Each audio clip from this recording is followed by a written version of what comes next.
Hello there guys, it's me David the Dino Talker and welcome to another episode of Dino Talk.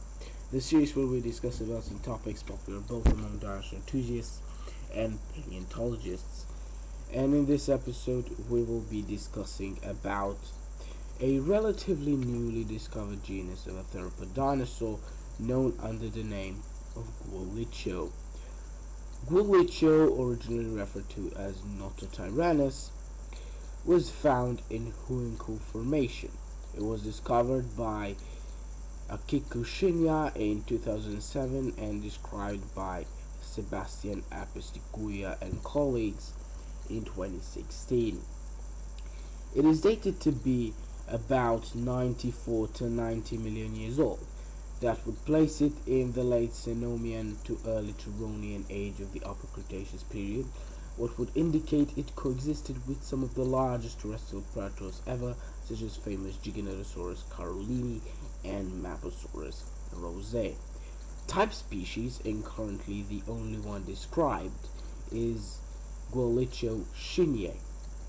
Its genomial name, Gualicho, derives from the name of a demon from Mapuche mythology called Gualicho, while its type species name, Gualicho shinyae, derives from his original excavator's last name, Shinya. Not much material is known from this animal. It is known solely from a holotype specimen, which includes 3 caudal vertebrae, 4 posterior dorsal vertebrae, a nearly complete left scapula, 3 pairs of gastralae, 2 ribs, a partial ischium, a complete left femur, partial tibia and fibula, fragments of metatarsi, 3 phalanxes from the right foot, and most importantly, an anterior part of the forelimb, including nearly completely preserved manus, ulna, and radius.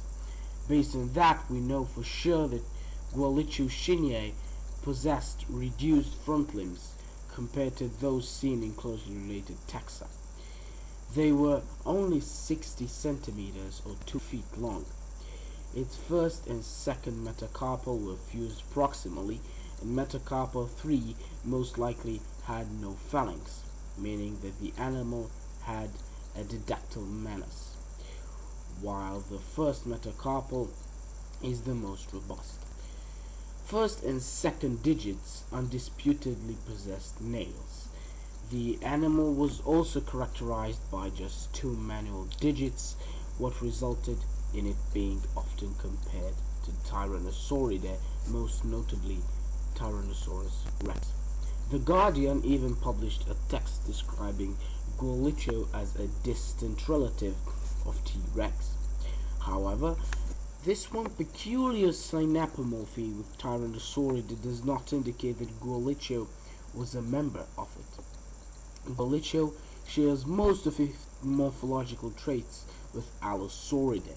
It shares most of its traits with Deltadromeus agilis, such as identical scapula, coracoid, and femur, with elongated spinal processes in the intermediate caudal vertebra, resembling those of Bahariosaurids and Tyrannosauroids the most. This indicates that the process of front limb reduction during evolution cannot be seen only in Tyrannosauridae and Abelisauridae, but in Allosauridae as well. Knowing this, it seems like the reduced front limbs with 2 manual digits were a common pattern in theropod anatomy, appearing multiple times individually throughout the theropod evolution. But the reason behind it is still mysterious. Nathan Smith, one of the co-authors of the original paper describing Gualicho shinyae, hypothesizes that it is due to these taxa's increasingly strong bite force. There is basically no function for the front limbs alongside with a strong bite force. Plus, strong bite force mostly requires a very large and robust cranium, especially in its posterior section, so an animal possessing both long and muscular front limbs as a form of weapon, as well as a robust cranium designed to provide enormous bite force, would probably be extremely front heavy and would have a pretty hard time balancing all of that unusually distributed weight. However, there must have been a function for these front limbs, otherwise they would have disappeared entirely. Smith believes that while there may only be a limited number of ways to evolve reduced forelimbs, the differing anatomy and shape of the limbs and hands between short-armed dinosaurs hints there could be a range of evolutionary pressures at play. Based on its hind limb material, we know that the animal's hind limbs were elongated, alluding on a fast and quick type of terrestrial locomotion. Its tibia had some morphological attributes seen in Coelurosauria, but is in fact pretty similar to a basal titanoran's tibia, while fibula mostly matches the one seen in Deltadromeus.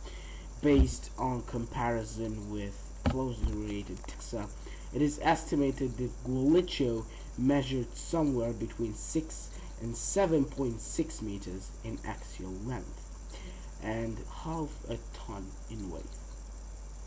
It is known that back in Cenomian and Turonian, Patagonia was a separate landmass from the supercontinent of Gondwana. Huanco Formation, being located in Patagonia, puts Gualicho, as well as other taxa that shared the environment with it, such as Argentinosaurus huancolensis, Giganotosaurus carolini, Maposaurus rosae, etc., in this isolated habitat, considering that it shared its environment with previously mentioned large predators. It most definitely was an opportunistic predator, feeding on smaller prey as well as on carcasses left by apexes. Its significantly reduced forelimbs described earlier also point out on this type of behavior. Gualicho shows a wide variety of characteristics seen both in Titanourae and in Ceratosauria. However, the original analysis of the taxon did not focus precisely on determining cladistic position of Gualicho. It only says that Gualicho was a sister taxon to Deltadromeus, and using pretty much controversial hypothesis about Deltadromeus being a carnosaur to put Gualicho in Carnosauria as well. And not to mention that there is an enormous amount of controversy revolving around Deltadromeus' taxonomic positions. Sereno originally classified Deltadromeus as a basal coelurosaur with unusually large body dimensions. However, a later study committed by Sereno, Wilson, and colleagues in 2003 stated that Deltadromeus was actually a member of Noasauridae, a ceratosaurian clade closely related to more advanced Abelisauridae. However, Carano and Sampson positioned Deltadromeus in basal Coelurosauria, a genus closely related to genera like Elaphosaurus and Limosaurus, in their study from 2008. However, Rahut and Carano repositioned Deltadromeus, Elaphosaurus, and Limosaurus all in Noasauridae in their 2016 paper. Even though Gualicho shinyae is as impressive as it is, the fact that it is its own genus is dubious. Mickey Mortimer, Andrea Cow, and Bragg McFeeters all noted obvious similarities between Aoniraptor and Gualicho. First off, both genera are identified to have lived in the identical temporal range 96 to 90 million years ago, and are both very closely related to Deltadromeus agilis. Gualicho's caudal vertebra measure circa 87 centimeters in axial length according to the original analysis by Abesticulia, while Aoniraptor's caudals measure approximately 83 centimeters in axial length, according to Motta and colleagues. In case this interpretation is correct, then Gualicho would not be a valid name anymore, because Aoniraptor is older. Although Gualicho was named just a month after Aoniraptor is still older, no matter how small the chronological span between the namings was. In an analysis of Aoniraptor by Novas and colleagues, Aoniraptor, or Gualicho, was found along with Deltadromeus and Bahariosaurus to probably form a new family of Megaraptoran tyrannosauroids, different from the Megaraptoridae. So there is still a chance that a T-Rex-like Allosaurid was not actually an Allosaurid, but literally a T-Rex's relative. That would be it for this episode. Leave a like, comment, share, and of course subscribe, and see you next time. Thanks for watching.